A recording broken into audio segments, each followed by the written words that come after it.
Hello all, another video from Russ Douglas 222, and thank you very much for all my subscribers. Before I start, I should say I'm not getting paid anything for this video. Is a kit review, something I've wanted to test for a while. Thanks very much to Abu and the other director Gary of Sportsman Gun Centre, the new UK PARD distributors.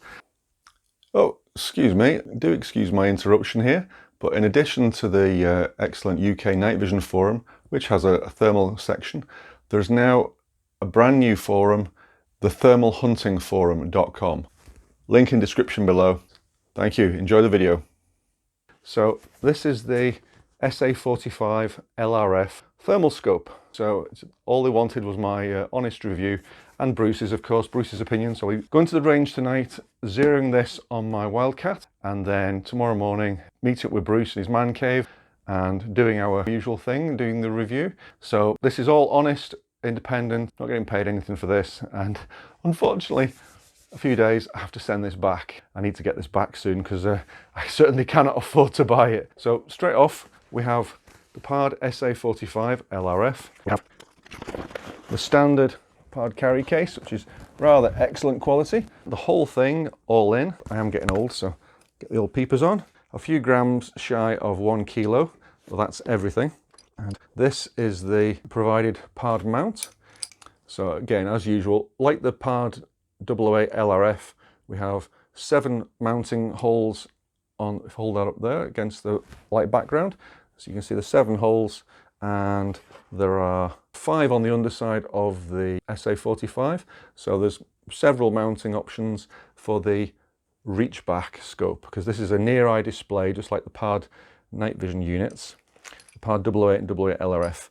But weight wise, scope with PARD battery and bracket and the mounting screws, 650 grams. So I'll put the translation of that into LD English on the screen. 650 grams, so what's that? Just top of my head, just over a pound. Fantastic, very compact. This is not going to be 3 or 4 part video with lots of different segments, because basically this is a PARD SA series. It's a PARD thermal scope, and we've already reviewed the PARD SA25, the 25 being the size of the objective lens. This is the PARD SA45, so it's got the larger objective lens, Germanium lens there. Nice that they've provided a camera style lens cap, although there's no lanyard, so there's nothing to stop it from getting lost. We have the twin lenses of the LRF laser rangefinder. The scope itself is 19 centimeters. It's basically 7.5 inches long, width 3 inches, 75mm, and height, excluding the Picatinny mount, 2.5 inches, 65mm, thereabouts. What I'm going to do tonight, so I'm not going to do lots of parts of this video because I'll put the links down below to obviously where you get this at the Sportsman Gun Centre, and this is the top of the range thermal, so its RRP is 3,505, hence that's about 3,504 more than I can afford. I'll also put the links down below for the 4-part PARD SA25 review Bruce and I already did back in January. So what we're going to do is we're going to concentrate on what's different about the PARD SA45 from the SA18, smaller lens, shorter range, SA25, SA35, and this, the SA45. So the main difference visually is a larger objective lens, and the fact that we have the nice LRF laser rangefinder module on the side. Other than that, this is the same as all other scopes in the PARD SA series. It uses the same body as, it actually uses the same body as the PARD AA8LRF, with the exception that the bulbous IR lens has been replaced with a rubber on-off switch. So hopefully you can see that at the front. Angle it round, and I'll take a lot of photos of the manual and of the scope, and I'll take some photos tonight at the range and tomorrow at Bruce's, and I'll put a link down below. Within a couple of days I'll create a Flickr album as usual with any photos that I've taken while doing the review. I'll try and get a review of this into Airgun World and into Gunmart, so wish me luck there. I'm poor, I need the money. Thank you so much to Abu for sending me this fantastic piece of kit. So we have my FX Wildcat, shortened and tuned by Air Effective Tuning. For the minute, I'll bring the camera around and just show you some close-up. Okay, so we've got the standard, pretty hard, durable PARD case with a carry handle. No loop and lanyard, so there's no shoulder strap. We have the PARD single 18650 battery charger. We have 2 shims and 2 tiny spare grub screws for the windage and elevation visible red laser, which I for one never use. There's the USB cable for the charger, a warranty slip, PARD instruction leaflet. First half is in Chinese. I'll take some photos of these and put them in the Flickr album with a link down below. So, usual cautions, specifications. So field of view 7.2, 5 degrees angle. So being the SA45, it's got a higher magnification and a narrower field of view than the earlier models in the range. Human detection distance 1,800 meters. I can believe that because at the quarry last Friday, Bruce and I were joined by about 6 or 8 friends, I think, including gamekeepers and, Mike and Ythan Fieldsports. Thanks very much to Mike for coming along from the RFD. I'll put a link to Mike's shop down below. I didn't see anything 1,800 meters away. 450 yards, we were watching a roe deer walking back and forth. So this is one cool piece of kit.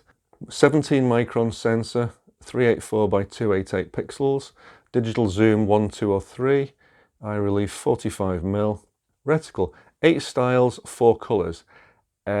Maybe not, because looking through it, this unit does have one fault that the SA25 scope had, in that the reticles are black, white, red and yellow, except when you select black, you get the white. So they haven't fixed that from the lower range SA25LRF. You can see here the 3 countersunk head Allen screws, and here is the port from which I'm going to use Bruce's cable with an automotive connection that Bruce cobbled together, and I'm going to record tonight, hopefully, via the Yukon MPR recorder, which I bought this fella from Scott Country.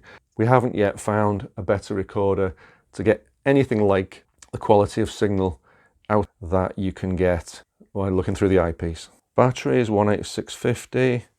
It doesn't actually tell you here what the eyepiece resolution is. We've got accessory rail only on the left, and it's a kind of a Picatinny, but it's a very low profile Picatinny. Can be a little bit of a fiddle to get accessories on these. We've got accessory rail on the left side only, because on the right we've got the LRF module. And because it's the SA45, obviously the objective lens flares out beyond the nice stiff objective lens focus collar. And yeah, the diopter eyepiece adjustment at the back is also nicely stiff. So excellent. So that's the kind of abridged unboxing, because you'll have seen it all before on our SA25 review. If you're interested in compact PARD thermals, then you've probably seen that already, and I'll put the link down below. The reason there's a random can of pop here is I wanted to show you in real money just how compact these PARD scopes are.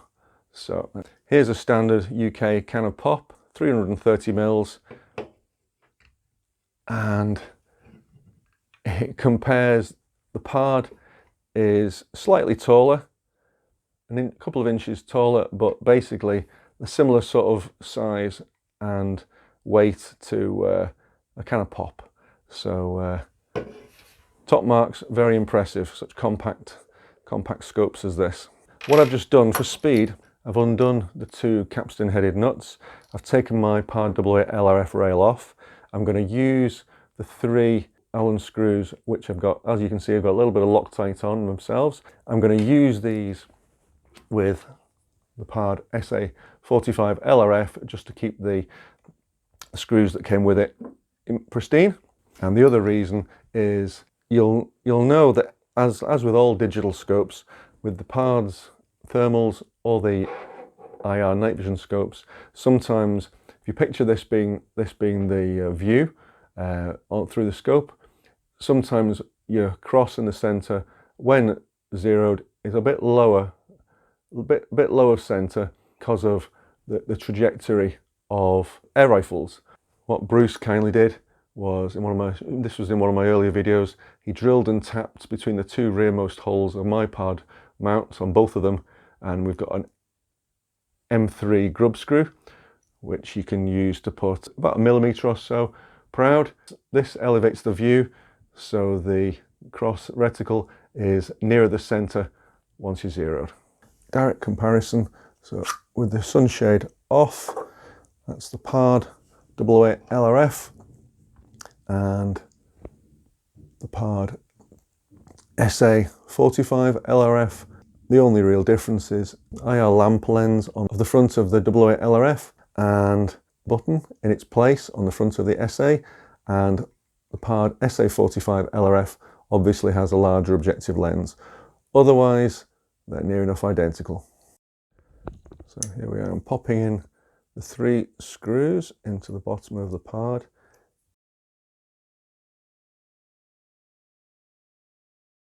Basically, this fella is going to be on the Wildcat tonight for zeroing, then it'll be back off again to go on Brucey bonus comparison plate in his man cave. I'll take these 3 Eagle Vision Cam magazines off their holders just to give me a little bit more room to get the PARD's 2 Picatinny clamps onto the rail.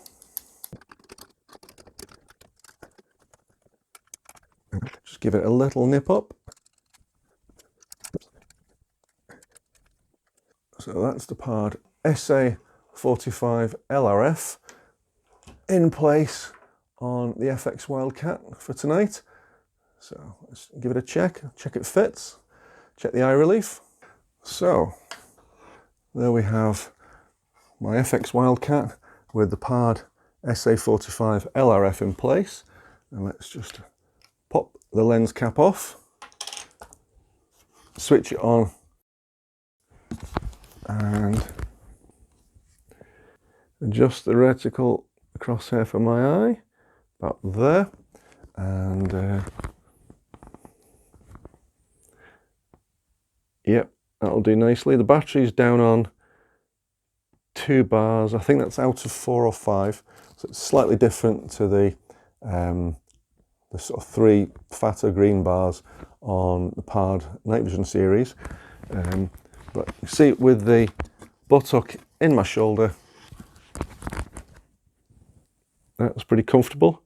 The only thing is, with all night vision scopes, including the PARDs, I prefer to fold the rubber eye cup back, so I'm not obscuring the corners of the view. But this being a loner, I obviously won't do that right now.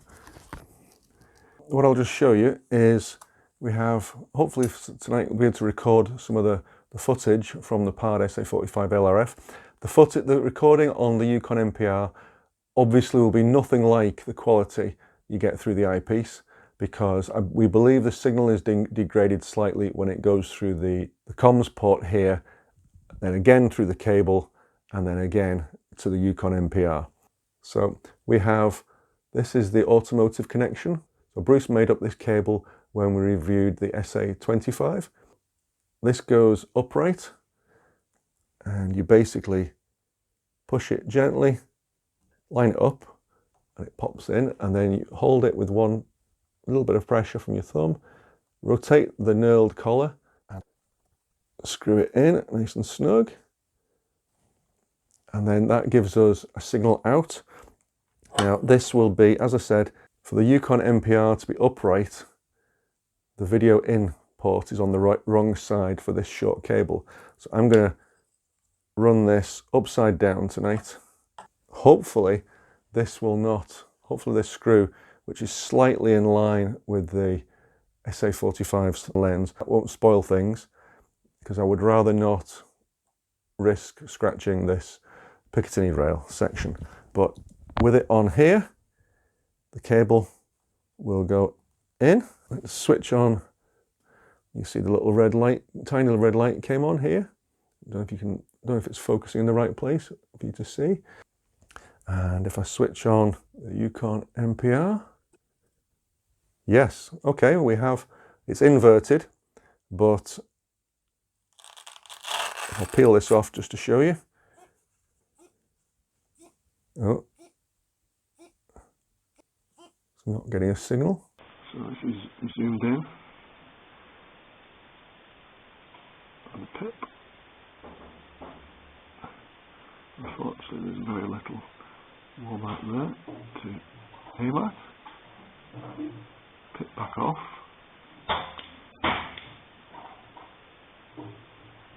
Quick press of the menu button.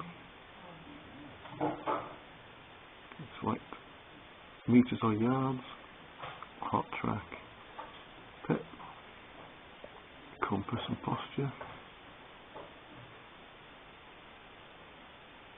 A longer press gets the zero menu up. And if I step through this, the profiles A, C, D, E.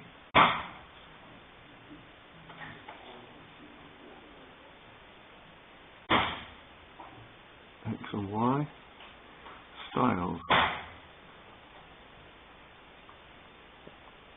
style 1, very plain, 2, not bad, 3 is my favourite, 4, too cluttered for me, and 5, way too cluttered for me. Back to the one I like,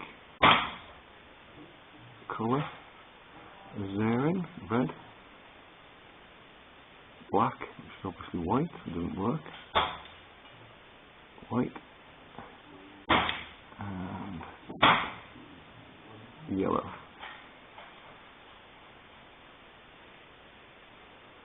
And save, yes.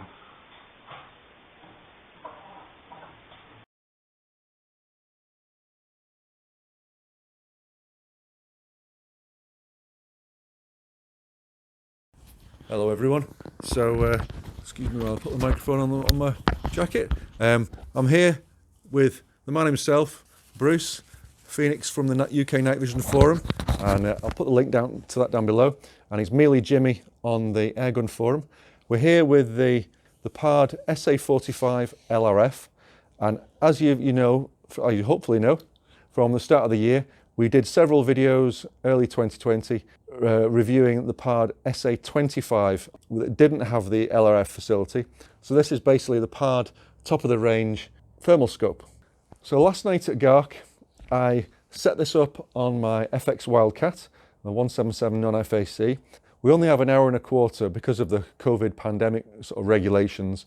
The range is open for a limited number of shooting lanes. We're all 3 meters apart. We disinfect everything before and after, of course. We're all socially distanced, and we're wearing masks anytime we're not behind the rifle scope. So that's all. It's all great. Thanks to everyone at Gark for their efforts here.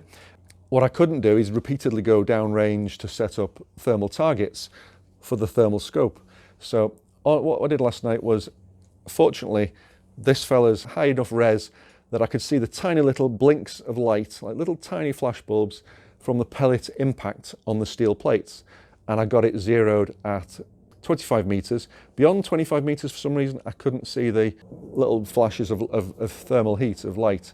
So zeroed it at 25, and all was good, except I couldn't record to the Ythan MPR because the cable died. But Bruce, being the genius he is, today he's fixed the cable.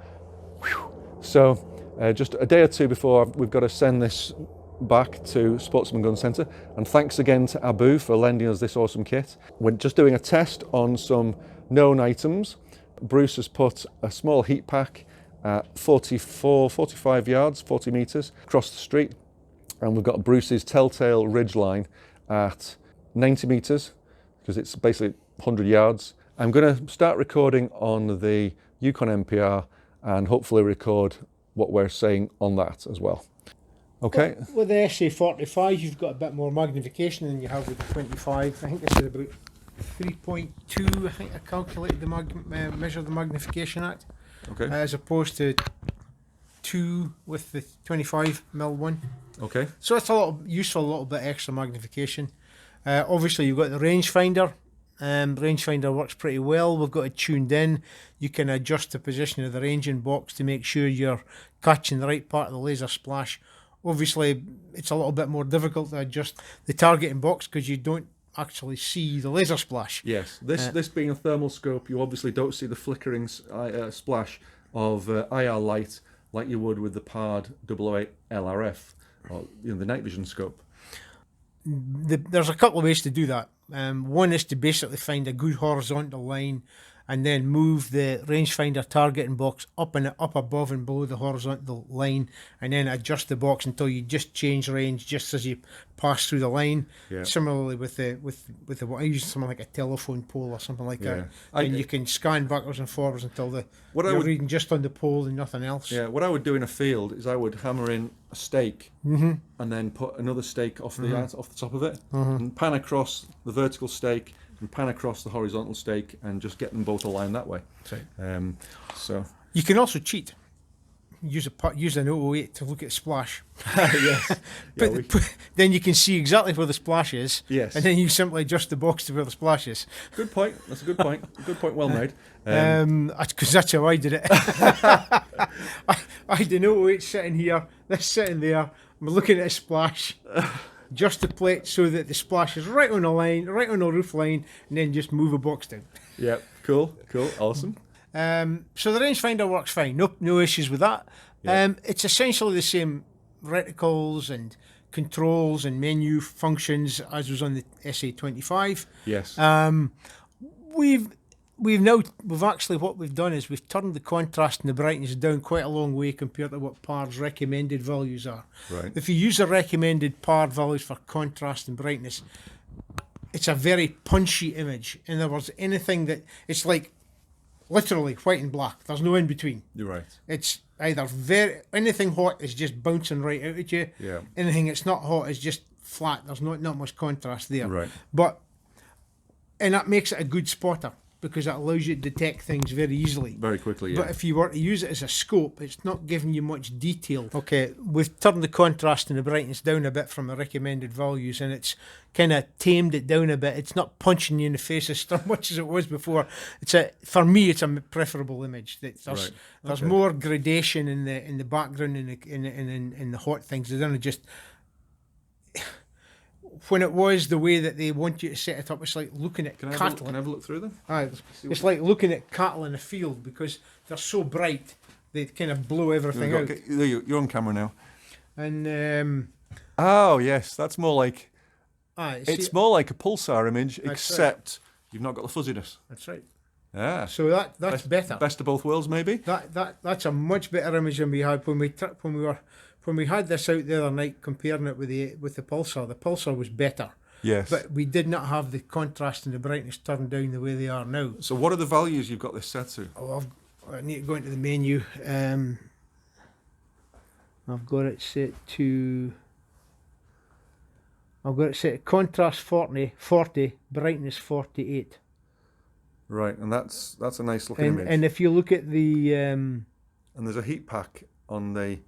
We've got a heat pack on just above the hydrant across the street there. One of these little pocket warmer heat packs, you know. Right. What was have you got the box? The PARD box, no? yeah, it's in my it's in the bag. It's there. Because I just wanted to get the manual. Oh right, yeah.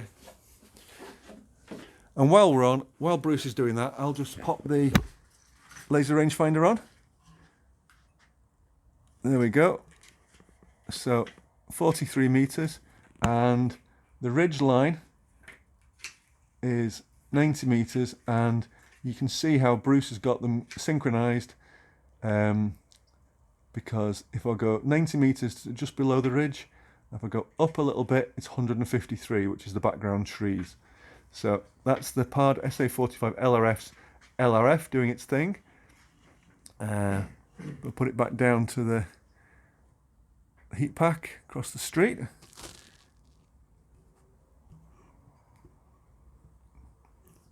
Excellent, that's working. So there we go. That's the LRF working. Right. So According to the PARD menu, it recommends contrast 100, brightness 65. Okay. Let's put it to 165 and let's see what it looks like. I'll do it because I've... Oh, get off. Wrong button.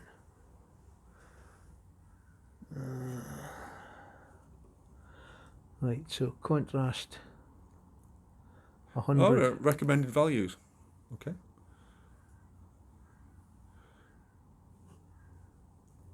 And if you look in the Flickr album, I'll link down below, as I mentioned in the bit I recorded at home yesterday, then you'll see the various pages of the manual. So you'll see these recommendations. Now have a look at that. I don't like that image very much. You're now starting to get that fuzzy lines on the roof line. You're losing, if you look at the trees in the background, you don't even see the branches very well, and it's just black behind that. There's no... Yeah. So that's the 165 as recommended. And the heat pack's still obvious. Yeah, but it's too obvious now. Yeah. It's punching you in the face. You know, right. It's okay. really too bright. Yeah, okay. Right. What were the settings you had it at? I think I had 40 and 48. I'll take brightness down to 40. I'll have to go. It's a contrast, I think it seems to make the most difference. Okay. Fiddle. Don't be cussing now, I'll have to bleep you out on the video. A lot of bleeps then. Don't worry, YouTube, there'll be no cussing. Alright, that's... if you look at the trees, the branches and the trees now, you can see that it's clearer. Whereas before it was just... Yeah, it was. They were washed out. It was too contrasty, wasn't it? Aye. Yeah, that's much nicer. You can. So I mean, everybody's got their own. Yeah, we can. Everybody to their own, you know, Yeah. to what they like. But so if you come in a little bit, so you're on the screen. Right. So you can play with the settings. You can have it on the recommended values from PARD, 100 contrast, 65 brightness, or Bruce has got it on 40 and 45. yeah. Now I think what might happen is that what you may find that the recording is quite dim now, because Right. it'll record to those values. Right. Okay. But if you put it up to 165, it will probably be a better recording. Yeah. Well, but you know, it's. But you want it set at the optimum for when you're looking through it. Picturing this Yeah. in darkness where it's supposed Yeah. to be used. Yeah. And you don't want to get you'll get less stink eye with this, wouldn't you? Yeah. The way that it's set up, the way that if you put it at 100 contrast, 65 bright, and believe it or not, they can both go right up to 255. Yeah. At which point you'll be, it's impossible. I've tried. Yeah. But at the higher values, no, the image just, to me, just loses everything. Yeah. You really need to work quite hard to get it tuned up to suit your eye, and to get it to a level of detail that you can make out targets and any sort of detail in the targets. So our honest opinions, honesty as always. I love the format. It's the same size as a PARD AA LRF. The ranging, certainly out to FAC air rifle rimfire ranges, the ranging is accurate. It's accurate at the Grampian Air Rifle Club range. It was accurate from 12 metres out to 50 metres. It was accurate within half a metre on Wednesday night. I would love to see easily available cables for people to use the recording facility themselves, and I've got the Yukon NPR hooked up here, so the only DVR I have. But it's a nice bit of kit. Play with the settings, and you'll get a better result. Yeah, I think you need to work to get the settings. You need to spend a bit of time playing with the settings that suit you. And obviously, atmospheric conditions will make a difference as well, depending on how good a night and if it's dry and cool, or if it's moist and slightly warmer, then you may have to change the settings again. Again, I like the format. I do like the format. It's... So if you OK that, then the crosshair will reappear, yeah? Yeah, if I just keep... So leave it on those settings, because they're great. Right, there you go. Right. And that... I think you need to be using it pretty regularly to be able to work all the various functions efficiently. Yes. But that small heat source on the screen, that's very, very vivid. It's 7 or 8 degrees outside right now. It's overcast. It's due to get wet and windy shortly today, but that's a very small Where is it? hand-sized heat pack that we're just going to show you one, for example. Oh, here we go. I'm not going to open the other one. No. But just it's one of these. One of these little. If you show them on the camera. The camera's in the top left of the phone. It's just. I've used the top one. I've got one more in there. It's a little bag, hot hands bag. Yeah. And what are they? 2 inches by an inch, something like that. Yeah. So that's what Bruce has used. 45 yards downrange there, 40 meters, and it's very, very clear in the PARD. Well, these are what I use for zeroing my thermal scope in my 22 Yes, 250. I remember that at the range. And I can put one of these out at over 200 yards with a thermal scope and see it quite easily. Excellent.